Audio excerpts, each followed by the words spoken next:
Cordial saludo.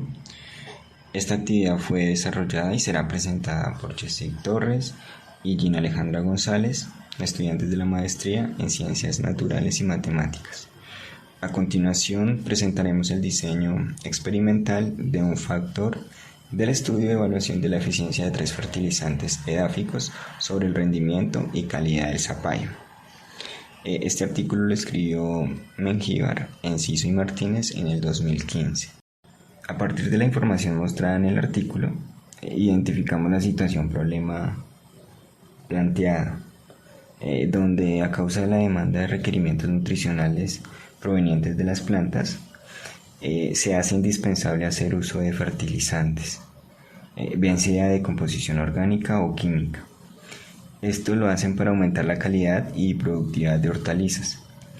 Teniendo en cuenta que existe poca información sobre los requerimientos nutricionales del zapallo y debido a que no se le ha dado mayor relevancia a esta especie, este estudio pretende dar solución a problemas evaluando los requerimientos de fertilizantes para ampliar la eficiencia y productividad en los cultivos, ya que estos aportan positivamente al suministro de nutrientes adicionales al suelo, incrementando el peso de los frutos y con ello mejorando los rendimientos de productividad. El artículo presenta un estudio acerca de la eficiencia agronómica en el desarrollo, producción, rendimiento y calidad del cultivo Cucurbita maxbar, una palma mandarino, cuando se aplican 3 fertilizantes sobre 6 individuos de la especie, donde se estudian diferentes variables como el peso del fruto, el diámetro polar, el diámetro ecuatorial, el espesor de la pulpa, color de la pared,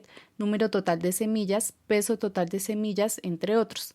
Para este diseño se seleccionó la variable de respuesta del número total de semillas.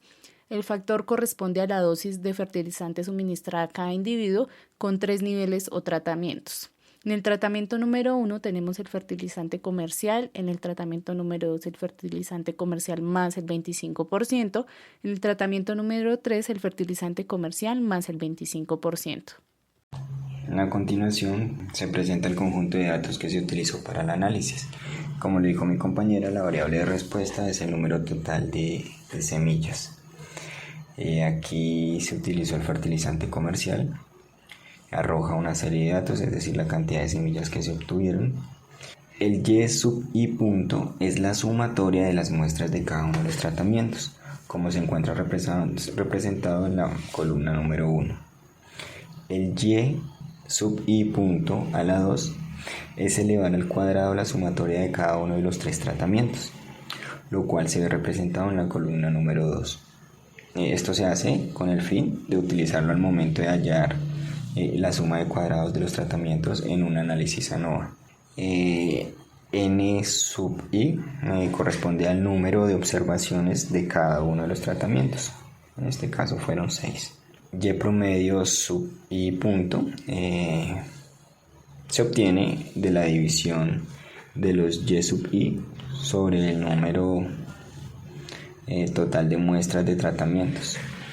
Este se utiliza para analizar el residuo asociado a la observación.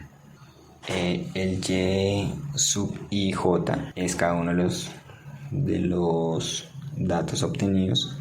Entonces el Y sub IJ al cuadrado es la elevación de cada una de las muestras al cuadrado que se utiliza para hallar el total de la suma de los cuadrados. La K representa lo que es el total de niveles o tratamientos, que para nosotros son 3. El Y sub I doble punto corresponde a la sumatoria de todas las muestras y la N es la cantidad de muestras, que para nosotros es 18. Se realizó el análisis ANOVA debido a que permite validar la hipótesis nula, la cual consiste en este caso en que no existan diferencias entre las dosis de fertilizantes empleados para la producción de semillas por individuo. En la tabla podemos observar los valores obtenidos. Inicialmente se realizó la suma de cuadrados de los tratamientos utilizando Y subpunto cuadrado sobre el promedio de la cantidad NI menos la potencia de la suma del total de las muestras Y sub I 2 puntos sobre el número total de las muestras, que fueron 18.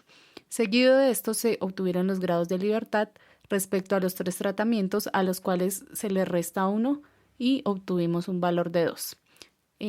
Pasamos con el cuadrado medio de los tratamientos, que es la relación entre la suma de los cuadrados de los tratamientos y los grados de libertad obtenidos anteriormente. Después de esto calculamos la suma de cuadrados totales. Esta se halla de la suma de los y sub ij cuadrado anteriormente obtenidos menos los y sub 2 puntos cuadrados sobre la cantidad de la muestra.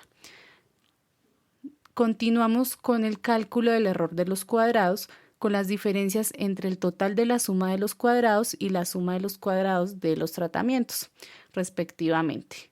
Seguido de esto, calculamos los grados de libertad totales, los cuales se obtienen restando 1 al número total de las muestras. Para este caso nos dio el valor de 17.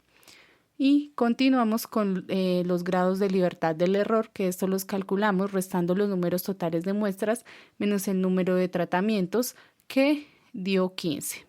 Seguimos con el cálculo del cuadrado medio del error, dividiendo la suma de los cuadrados de los errores entre los grados de libertad de los errores.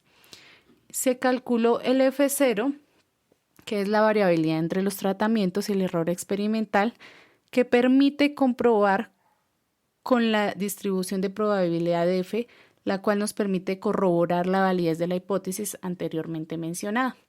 De este análisis ANOVA podemos concluir que en este caso no se acepta la hipótesis nula debido a que el valor del estimador F0 es mayor a la distribución de la probabilidad F. También se puede corroborar con el p-valor, que para este caso es de 0,001, siendo inferior al valor de significancia para el estudio, que es 0,05. Esto quiere decir que alguno de los tratamientos presenta una diferencia significativa en comparación con los otros. Luego se procede a hacer el método LCD, diferencia mínima de significancia. Se calcula el valor absoluto de la diferencia entre los promedios de cada tratamiento. En el primer caso, el tratamiento 1 menos el tratamiento 2. Segundo caso, tratamiento 1 menos tratamiento 3. El tercer caso, tratamiento 2 menos tratamiento 3. Esto se compara con el estimador F0. Se observa que no existe diferencia significativa entre los tratamientos 1 y 2. Ya que el valor de la diferencia es menor que el valor del estimador F0. En cambio, entre el tratamiento 1.3 y 2.3 existe diferencias significativas, ratificando lo expuesto en el artículo. Se calculó el conjunto de residuos totales para comprobar que la distribución de los datos esté correctamente para analizar y validar la hipótesis normal. Para esto ordenamos los residuos de menor a mayor. Posteriormente obtenemos el valor de la normalidad con la diferencia del valor del orden de los residuos menos 0,5 dividido entre el número total de muestras. Seguido de esto graficamos colocando los residuos en el eje y en el eje X los valores cuantificados en términos de orden de los residuos. Los datos obtenidos no tienen una distribución normal debido a que sí se encuentra una diferencia significativa entre los tratamientos, demostrando que no satisface la hipótesis planteada. Se recomienda, teniendo en cuenta las conclusiones generales del estudio, en las que se menciona la influencia de los fertilizantes en las variables del espesor de la pulpa y número total de semillas por fruto, los cuales favorecen a los consumidores, se recomienda hacer futuros estudios donde se evalúe la cantidad de dosis máxima de fertilizante.